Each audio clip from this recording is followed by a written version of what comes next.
नमस्कार.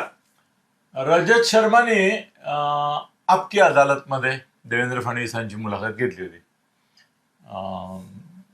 त्याने मुलाखत घेतली ती तिला एक राष्ट्रीय दर्जा असतो, त्यामुळे नॅशनल पर्स्पेक्टिव्हमध्ये त्याने ती मुलाखत घेतली आणि रजत शर्मा आहे तो त्या पद्धतीने त्याने ते विचारलं. पण आपल्यामध्ये रजत शर्मा समजा माझ्यामध्ये संचारला आणि फडणवीस तुमच्यामध्ये संचारले आणि म्हणून फडणवीसांची मुलाखत या रजत शर्माने घेतली तर काही प्रश्न ग्राउंड लेवलवरचे येतील की जे सामान्य माणसाच्या मनामध्ये आहेत. आणि त्यामुळे तुम्हाला मी आता फडणवीसांची भूमिका देत आहे.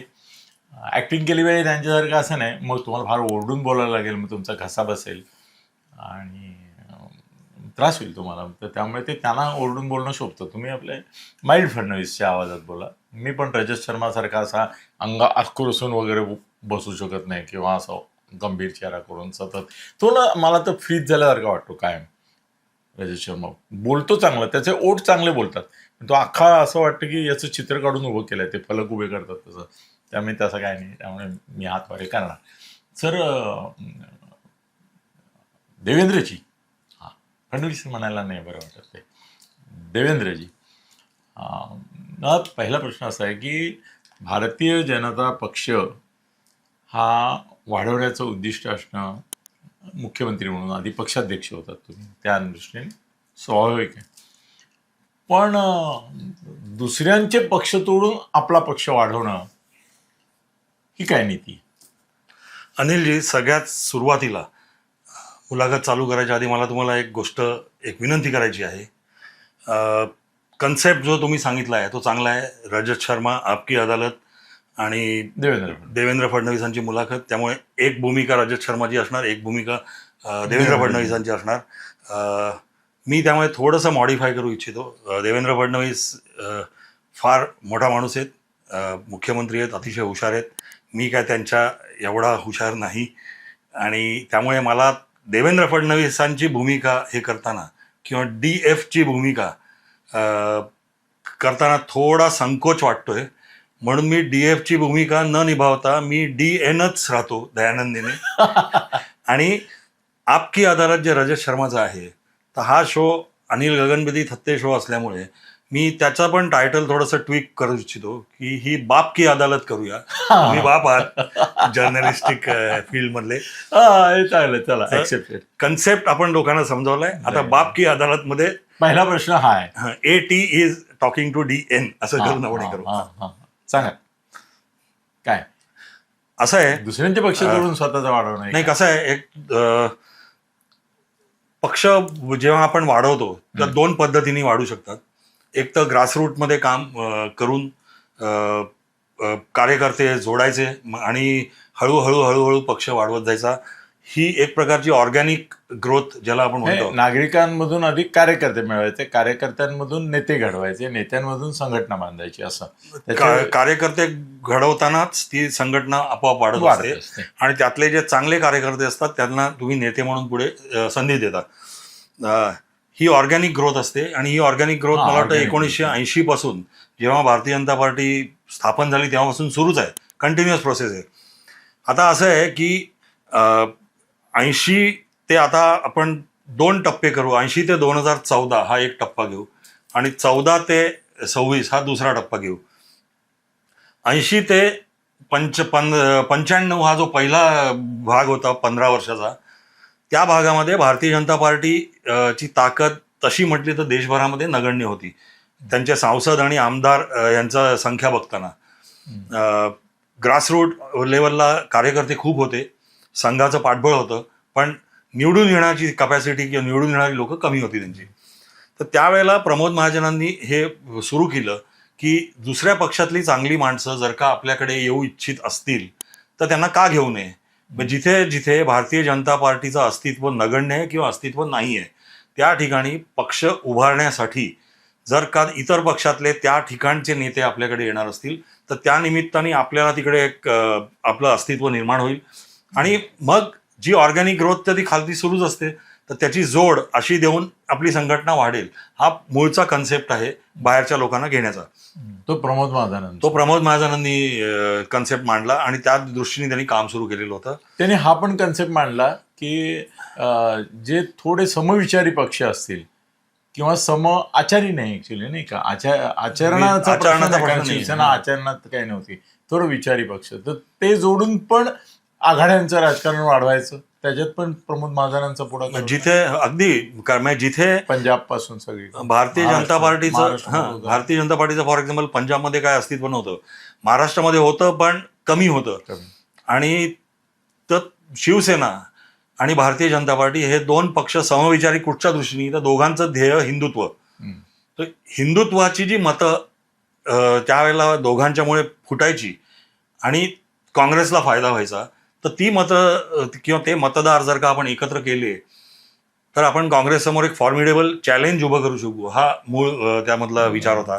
आणि तो खरा ठरला. म्हणजे बाळासाहेबांनी आणि प्रमोदजींनी जेव्हा विचार केला असेल तर तो विचार एक 5 वर्षामध्येच 1995 मध्ये सत्ता आली, त्यामुळे तो विचार खरा ठरलेला होता. सर, एक मला ना प्रश्न वेगळा पडलाय, म्हणजे जेन्युइनली आहे, अज्ञान आहे ते, मी कबूल करतो. हिंदुत्वाकडे भारतीय जनता पक्ष 80 साली स्थापन झाला तेव्हापासून आहे का नंतर रथयात्रा वगैरे मुळे वडला आणि त्याच्या आधी मग अजेंडा काय होता जर हिंदुत्व नव्हता तर? 1980 साली भारतीय जनता पार्टी अस्तित्वात येण्याआधी जनसंघ जो अवतार होता भारतीय जनता पार्टीचा, तर त्याचं विलिनीकरण 1977 साली जनता पार्टीत झालेलं होतं. आणि जनता पार्टीचा एक मोठा हिस्सा जनसंघाचा होता. त्यांचे जे काय त्यांनी जेव्हा काँग्रेसचा पराभव केला आणि जे काय त्यांचे 272 खासदार निवडून आले, तर त्यामध्ये जवळ 90 खासदार हे पूर्वस्मरणीचे जनसंघाची लोक होती. त्यामुळे जनसंघाची व्याप्ती देशभरात होतीच. पण तो पक्ष विलीन केला असल्यामुळे चिन्ह आणि नाव दोन्ही गमावून बसले सगळ्यांनी, ज्यांनी विलीन केलं जनता पार्टीत. त्यामुळे बाहेर पडताना एक नवीन नाव घेणं गरजेचं होतं.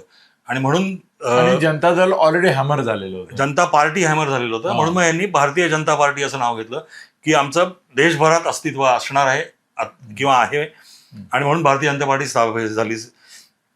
त्यावेळेचं राजकारण जे होतं त्याला अनुसरून अटलजींनी जो पहिला प्रस्ताव मांडला, तुम्हाला कदाचित लोकांना माहीत नसेल, त्यांनी भारतीय जनता पार्टीची ध्येय धोरणं जी होती ती गांधीवादी समाजवादावरती असतील असं त्यावेळेला त्यांनी आपलं धोरण ठरवलेलं होतं. आणि जवळजवळ 80 ते 86 चांगला खुलासा केला. भाजपवाल्यांना पण माहित नसेल की आपलं पहिलं गांधीवादी समाजवाद हे ध्येय होतं, हिंदुत्व नंतर.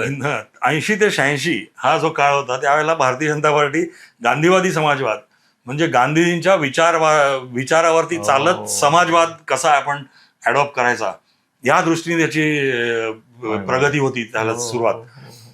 पण ज्या वेळेला त्यांनी बघितलं की 84 साली इंदिरा गांधींची दुर्दैवी हत्या झाली आणि त्यानंतर त्यांचे पुत्र राजीव गांधी हे पंतप्रधान झाले, आणि नुसते पंतप्रधान नाही झाले तर त्यानंतर त्यांनी लगेच निवडणुका घेतल्या, आणि जी सिंपतीची लाट होती त्या इंदिरा गांधींच्या फेवरमध्ये त्याच्यावर ते जवळजवळ 450 सीट घेऊन निवडून आले. आणि राजीव गांधी तरुण होते त्यावेळेला, आणि त्यांनी देशामध्ये क्रांतिकारी निर्णय घेतले, कम्प्युटरायझेशन वगैरे जे काय टेक्नॉलॉजीचा उपयोग वगैरे हे सगळं सुरू केल्यानंतर कुठेतरी भारतीय जनता पार्टीच्या लक्षात यायला लागलं की आपला जे गांधीयन समाजवाद घेऊन आपण चाललोय तर तो राजीव गांधींनी जे आव्हान आपल्याकडे समोर उभं केलेलं आहे तर त्याला तोंड द्यायला तो कदाचित कमी पडू शकेल. आणि लोकांना जी विशेष करून तरुण पिढी होती त्यांना एक तर राजीव गांधी तरुण दिसायला चांगले, त्यावेळेला सुरुवातीचा त्यांचा जो काळ होता त्याच्यामध्ये ते खरंच एक ऑनेस्ट आणि थरो जेंटलमन असे त्यांचं एकंदर हे होतं डिमिनर किंवा त्यांचं वागणं बोलणं होतं. त्यामुळे लोक ते त्यांच्याकडे आकर्षित व्हायला लागलेले.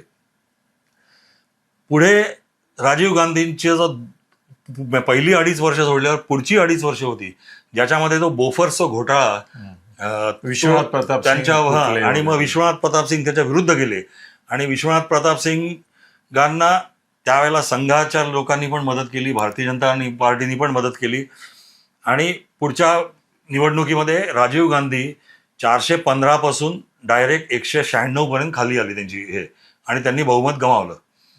त्यावेळेला भारतीय जनता पार्टी जे 84 साली 2 खासदार होते ते त्यांचे वाढून झाले 88. आणि कम्युनिस्ट पार्ट्या ज्या होत्या, दोन्ही कम्युनिस्ट पार्ट्या CPI-M यांची एकत्रित ताकद होती 55. आणि VP सिंग त्यांनी जो जनमोर्चा आणि त्याचा पुढे त्यांनी जनता दल नाव केलं, तर त्यांचे साधारण 142 काहीतरी खासदार निवडून आलेले. तर 142 प्लस 88 प्लस 55 असे मिळून ते 272च्या पलीकडे गेले आणि त्यांनी ते सरकार स्थापन केलं. आता त्यावेळची एक परिस्थिती पुन्हा अतिशय विचित्र परिस्थिती होती की एका बाजूला कट्टर डावे आणि एका बाजूला कट्टर उजवे अशा 2 कुबड्या आणि मध्ये VP सिंग असं घेऊन ते सरकार चाललेलं होतं. VP सिंगांचं जे त्यांनी पण सुरुवातीला राजा नाही फकीर है, देश की तस्वीर है वगैरे त्याच्याबद्दल काय काय बोलायचे, पण शेवटी त्यांनी पण आपल्या जो मनातला राजकारणी आहे तो त्यांचा बाहेर आलाच. आणि त्यांनी एक गोष्ट ठरवली की मला ह्या 2 कुबड्या घेऊन काय जास्त दिवस हे सरकार चालवता यायचं नाही. राजीव गांधीची पॉप्युलॅरिटी खूप कमी झाली आहे आणि त्याच्यावर जर का मला कॅपिटलाइज करायचं असेल तर मला माझी वोट बँक बनवली पाहिजे.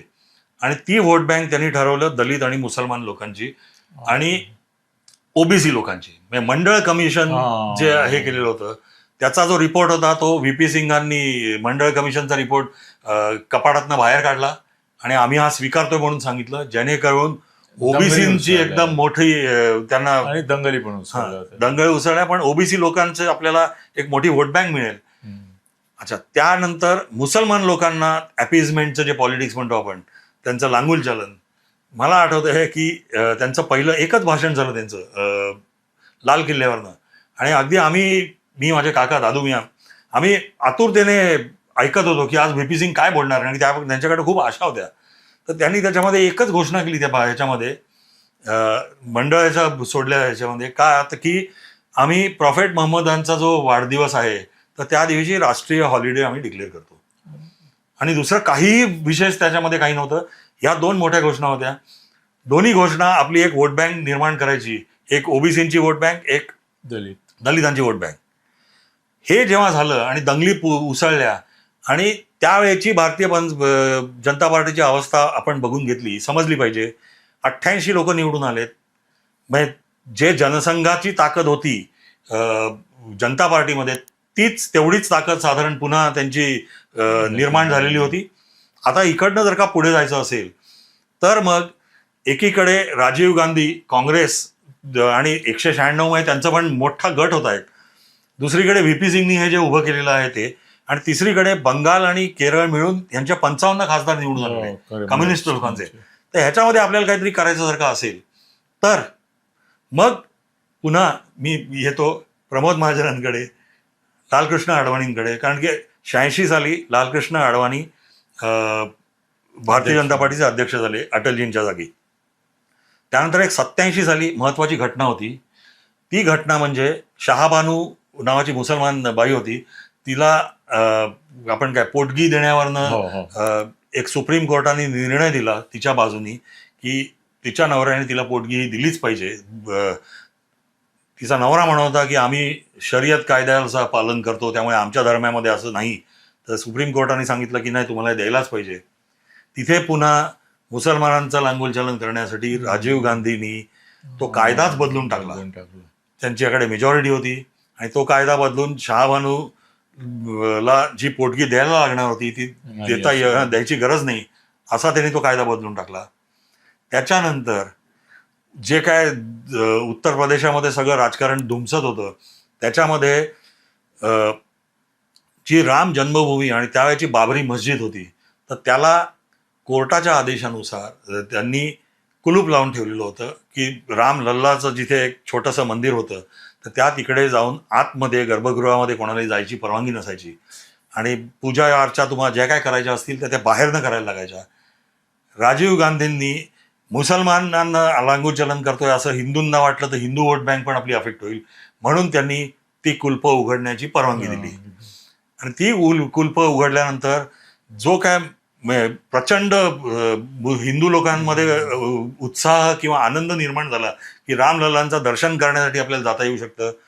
ती संधी महाजन आणि आडवाणींनी उचलली आणि तिथून गांधीवादी समाजापासून समाजवाद्यापासून हिंदुत्वाकडे आपण गेलो तर आपल्याला अधिक फायदा होईल. कमंडल म्हणून मग मंडळाविरुद्ध कमंडळ हे त्यांनी स्वीकारलं आणि तिथून भारताच्या राजकारणाने फारच वेगळं वळण घेतलं. तुम्ही नाही, हा मुद्दा तुम्ही प्रमोद महाजनांकडे पहिल्यांदा गेलात तो याच्याकरता की इतर पक्षातले लोक घेणं हो, हे फडणवीसांच्या दृष्टीने का मजबुरी आहे त्यांची म्हणा किंवा आपद्धर्म आहे.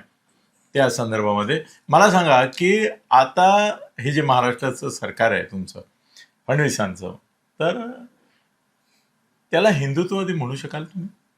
असं काय सांगू शकाल, 4-5 पुरावे द्या मला की ज्याच्यामुळे हे सरकार हिंदुत्ववादी आहे असं तुम्ही सिद्ध करू शकाल?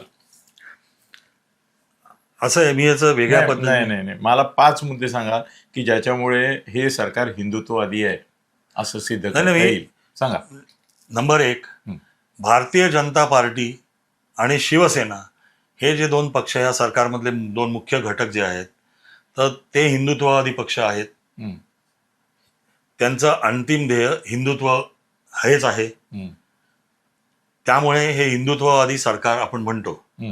जोडीला जर तिसरा घटक आहे, अजितदादा पवार आता गेले, सुनेत्राताई पवारांची राष्ट्रवादी, तो पक्ष हा सेक्युलर पक्ष स्वतःला म्हणतो.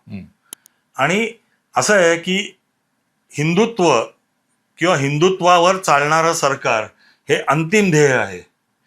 जोपर्यंत भारतीय जनता पार्टीला आणि शिवसेनेला स्वतःच्या ताकदीवरती पूर्ण बहुमत मिळू शकत नाही, ऐका ना, तोपर्यंत हिंदुत्ववादी सरकार किंवा हिंदुत्वाच्या सगळ्या ध्येयधोरणांवर चालणारं सरकार म्हणून तुम्हाला ते त्या पद्धतीने चालवता येणं अशक्य आहे. पण अजितदादांची गरजच नाही तुम्हाला सेक्युलर पक्षाची, तुमच्या दोघांचं आहे ना हिंदुत्ववाद्यांचं मेजॉरिटी. नाही, कसं आहे, मग काय अडचण आहे? त्या अजितदादा दाब्यावर बसवा. मी तुम्हाला हेच सांगतो. आता फॉर एक्झाम्पल तर पुरावे मिळाले पाहिजेत. ऐका ना, इथे त्याच्यावरती येतो ना मी. आता इतर उदाहरणं देणं गरजेचं आहे त्याच्या हे समजावण्यासाठी मी जे बोलतोय ते. देशामध्ये मोदींचं सरकार आलं 2014 साली. 2014 साली 2019 सालापर्यंत ध्येय होतं काश्मीरमधनं 370 कलम रद्द करायचं. जमलं कधी करायला? 2019 साली जमलं, त्यावेळेला त्यांनी केलं. ध्येय होतं राम मंदिर बांधायचं. त्यासाठी जी प्रोसेस होती ती प्रोसेस फॉलो केली, कोर्टाकडे गेले, कोर्टाकडनं निर्णय आला. त्यानंतर निर्णय आल्या 2 वर्षात त्यांनी बांधून उभं करून दाखवलं. ध्येय होतं ट्रिपल तलाक रद्द करायचा. 2019 साली जेव्हा पुन्हा बहुमताने पुन्हा निवडून दिलं लोकांनी, आणि अशी संधी होती की ज्यावेळेला आता विरोधी पक्षांमध्ये पण विरोध कमी होतोय, त्यांनी ट्रिपल तलाक रद्द करून दाखवला. ध्येय होतं की CAA चा कायदा जो होता तो आणायची गरज आहे, कारण की पाकिस्तान, बांगलादेश, अफगाणिस्तान मधले गैर मुसलमान लोक, हिंदू लोक, त्यांना किंवा बौद्ध लोक किंवा ज्यू लोक किंवा ख्रिश्चन किंवा शीख असे सगळे जे काही लोक होते त्यांना दुसरा देशने जायला, जर का त्यांच्या देशातनं त्यांना तिथे खूप अत्याचार होत असतील तर मग त्यांना भारतात आल्यावरती त्यांना आपण आपलं नागरिकत्व द्यायचं, हे ध्येय होतं. कधी मिळालं? 14 साली सत्ता आलेली, पण 19 साली त्यांनी केलं. तसंच महाराष्ट्रामध्ये सुद्धा 14 ते 19 सत्ता आलेली होती. 19 साली उद्धव ठाकरेंनी दगाफटका केला आणि ती सत्ता गेली. आणि त्याच्यानंतरची पुढची 5 वर्ष नुसतं एक पक्ष दुसऱ्या पक्षाची राजकारणच खेळत होते, सगळेच पक्ष. तर ती 5 वर्ष वाया गेली. आता हे सरकार पुन्हा आलेलं आहे मोठ्या बहुमताने, अगदी 230 आमदारांचं यांना समर्थन आहे. तरी पण त्या 230 पैकी 40 आमदार हे अजितदादांच्या पक्षाचे सेक्युलर गटाचे आहेत. हे लक्षात ठेवून आणि त्यांना पण बरोबर घेऊन जाणं गरजेचं आहे. आपली भूमिका लोकांना पटवून देणं आपल्या नीतींमधनं किंवा आपल्या काय म्हणतो निर्णयांमधनं, तर ते काम फडणवीस सरकार करते असं मला वाटतं. नाही, असं म्हणजे आता तुम्ही मोदी सरकारचे हे खूप उत्कृष्टपणे सांगितलं, हिंदुत्वाचे पुरावे. असे फडणवीस सरकारचे पुरावे द्या. मी काय म्हणतो की तशी संधी उपलब्ध ज्या वेळेला होईल निर्माण, त्यावेळेला फडणवीस पण त्याच प्रकारचे निर्णय नक्की घेतील किंवा हे सरकार घेतील, कारण की 230 पैकी 40 आमदार जरी हे सेक्युलरवादी असले तरी 190 आमदार जे आहेत भारतीय जनता पार्टीचे आणि शिवसेनेचे हे हिंदुत्ववादी आहेत आणि ते त्या दृष्टीने निर्णय घेतील योग्य ते. चला, आता याच्यावर मी फायनल कॉमेंट करत नाही, परंतु दुसरा एक प्रश्न असा आहे की काँग्रेसमधून, राष्ट्रवादीमधून बाहेरून घेतलेले नेते हे चारित्र्याविषयी डाग असलेले, वाद असलेले, कलंक असलेले, बदनाम, आणि बदनाम आपणच केलं त्यांना परत, म्हणजे किरीट सोमय्या, मोहित कंबोज आणि तुमचे इतर प्रवक्ते, खुद फडणवीस, काही जणांच्या बाबतीत तर असं आहे की फडणवीसांनी विधान असेंब्लीमध्ये चिंध्या करून टाकल्या त्यांच्या आबरूच्या. ते कसे काय घेता इकडे? आता असं आहे, हे मी पुन्हा सांगतोय, हे मी दयानंद देणे DN म्हणून बोलतोय आणि बाप की अदालतमध्ये हे उत्तर देतोय. ह्याचा उत्तराचा डायरेक्ट भारतीय जनता पार्टीशी कोणी संबंध लावू नये. ही गोष्ट खरी आहे की डागाळलेले नेते ज्याला आपण म्हणतो ते भारतीय जनता पार्टीनी मोठ्या प्रमाणात त्यांना पक्षप्रवेश दिलेला आहे आणि यापुढेही देईल. मी काय दिलेला आहे आणि तो बंद होईल असं म्हणत नाही, कारण की आत्ता आपलं एकंदर राजकारणामध्ये मला वाटतं ते थोडंसे काय म्हणतात ते आपण उडदा माझी गारे गोळे काय निवडावे असं नाही, एक ते मंथन ज्याला आपण म्हणतो समुद्र मंथन, तर तसा एक होता आहे आत्ता. आणि दुर्दैवानी, राजकारणाच्या दुर्दैवानी आपल्या सत्ता केंद्रित जास्त झालंय राजकारण, की काही झालं तरी आपल्याला सत्ता पाहिजे, सत्ता नसली तर आपल्याला काही करता येणार नाही किंवा आपल्याला कामच करता येणार नाही, अशी एक धारणा सगळ्या नेत्यांची झालेली दिसते. आणि मग सत्ता पाहिजे आणि समोरच्याला जर का खच्चीकरण समोरच्याचं करायचं असेल तर मग ते त्यांची जी कोणी माणसं आपल्यामध्ये येऊ इच्छित असतील त्यांना घ्यायचं. ही प्रथा पडलेली आहे, ही दुर्दैवी आहे असं माझं मत आहे. याचं समर्थन करताना चंद्रशेखर बावनकुळेंनी फार चांगलं उदाहरण सांगितलं. ते पुढं गाजले नाही खरं, म्हणजे गाजायला पाहिजे होतं. ते क्लिप आहे माझ्याकडे. त्यात ते असं म्हणाले होते की अमृत मंथनासाठी सुद्धा देवांना असुरांची मदत लागली तेव्हा अमृत मंथन झालं. तुम्ही आता अमृत मंथन म्हणाला, मला ते बावनकुळेंचं वाक्यच आठवलं की दानव होते म्हणून अमृत मंथन झालं, म्हणून 14 रत्न निघाली. ती 14 रत्न म्हणजे क्रांतिकारी अशी निघाली. मग हे दानव आपल्याला हवे असं भूमिका आहे तुमची? नाही, मी काय म्हटलं, दुर्दैवानी राजकारण असं झालेलं आहे की दानवांच्या मदतीशिवाय सत्ता मंथन करता येत नाही अशा हल्लीच्या राजकारण्यांना वाटतंय, राज्यकर्त्यांना वाटतंय. हा, म्हणजे राज्यकर्ते तुम्हीच आहात. नाही, आणखीन एक गोष्ट अशी आहे की सर, या सगळ्या ह्याच्यामध्ये दुःख अनेकांना जेन्युइनली आहे. ती माणसं प्रामाणिक आहेत, चारित्र्य संपन्न आहेत, निष्ठावान आहेत. सर, ज्यांच्या बळावर भाजप तिथपासून इथपर्यंत आला 80 पासून, त्या माणसांवर अन्याय होतोय, त्या माणसांना डावललं जात आहे, त्यांना संधी नाकारली जाते. आणि केवळ चरित्रहीन आहेत, पण गुंड आहेत, सत्तापुंड आहेत, त्यांच्याकडे साधनं आहेत, संपत्ती आहे, त्यांच्याकडे संस्था आहेत, संघटना आहेत, माणसं विकत घेण्याची ताकद आहे. मग तुम्ही त्यांना महत्त्व देत आहे, त्यांना सगळं देत आहे. आणि ही सात्विक, तात्विक, प्रामाणिक माणसं आहेत, ती निष्प्रभ होत चालली आहेत, निस्तेज होत चालली आहेत, त्यांना काही संधी मिळत नाही. त्यांना तुम्ही गोडाऊनमध्ये टाकून देताय. ही त्यांची शोकांती काय, पक्षाची आहे का तुमची आहे? असं आहे, मी आधी पण म्हटल्याप्रमाणे दुर्दैवाने आज परिस्थिती अशी आहे जिथे राजकीय पक्ष, सगळेच राजकीय पक्ष म्हणीन, भारतीय जनता पार्टीचं जास्त प्रोजेक्ट होत आहे, कारण की सध्या भारतीय जनता पार्टी सगळ्यात मोठा पक्ष आहे आणि सत्तेतला पक्ष आहे. सगळ्या राजकीय पक्षांचं एक धारणा अशी आहे की जिंकण्याची क्षमता ज्याला आहे अशा माणसांना पक्षामध्ये घ्यायचं आणि त्यांना तिकीट द्यायचं. आणि त्याच्यामध्ये तुम्ही म्हणता ते अगदी रास्त आहे की जे सामान्य कार्यकर्ते आहेत, जे निष्ठावान कार्यकर्ते आहेत, ज्यांनी आपलं आयुष्य वेचलंय, त्यांच्यावरती थोडा काय, मी म्हणतो बऱ्याच मोठ्या प्रमाणावरती अन्याय होतोय. पण हे वास्तव आहे. काय करायचं त्यांनी? काय करायचं? पक्ष सोडायचं?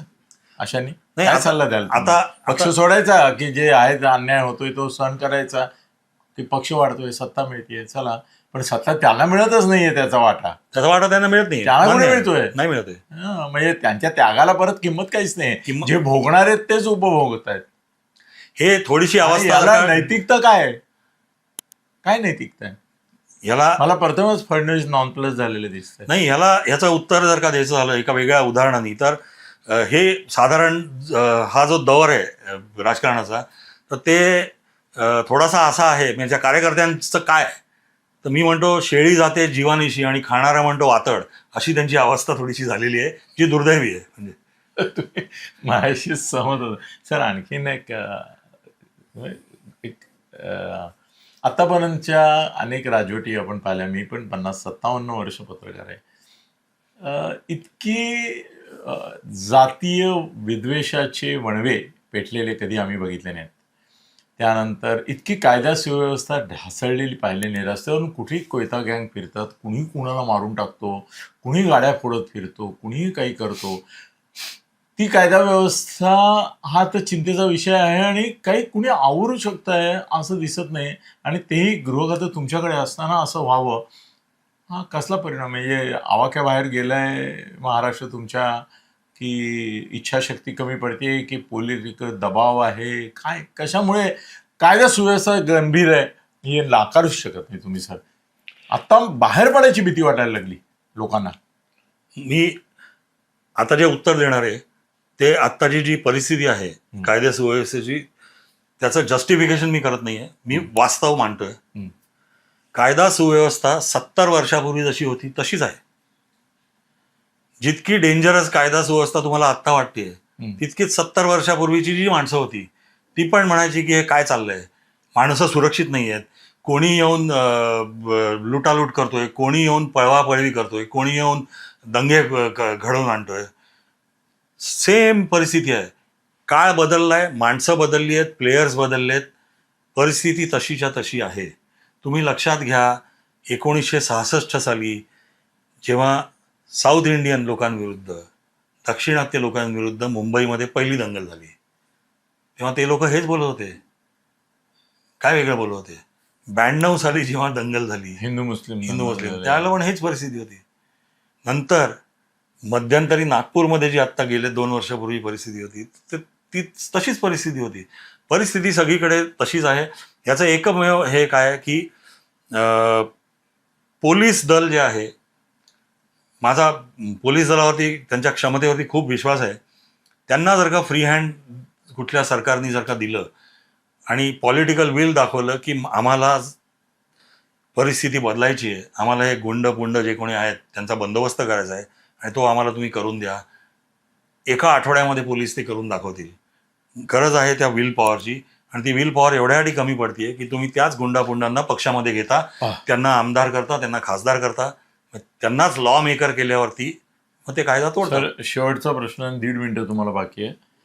तुम्ही सांगा की आतापर्यंतच्या मुख्यमंत्री 60 पासून यशवंतरावांपासून जे आहे, त्यात तुम्ही स्वतः फडणवीस म्हणून किंवा फडणवीसांना कितव्या क्रमांकावर बघता?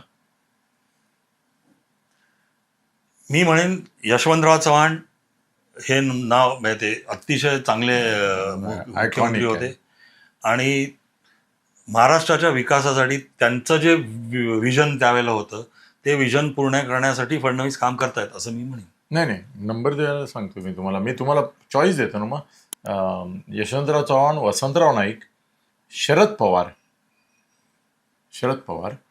आणि तुमचीच युतीचे मनोहर जोशी, नारायण राणे, ते दोन्ही कंबाईंड, आणि फडणवीस, याच्यात काय क्रमाने? मी म्हणेन फडणवीस सगळ्यात वरती आहेत. यशवंतरावांच्या पण? यशवंतरावांच्या जोडीने. शरद पवारांपेक्षा पण मुख्यमंत्री म्हणून? हो. ओके मित्रांनो, परत मुलाखत घ्यावी लागेल मला, कारण बरेच प्रश्न झाले आहेत. कारण काय आहे की आज आम्ही एकूण भारतीय जनता पक्ष हा इकडे हिंदुत्वाकडे कसा आला त्याच्यावर जास्त भर दिल्यामुळे काही लोकल प्रश्न राहिलेत माझे, ते पुन्हा मी विचारेन कधीतरी. पण धन्यवाद.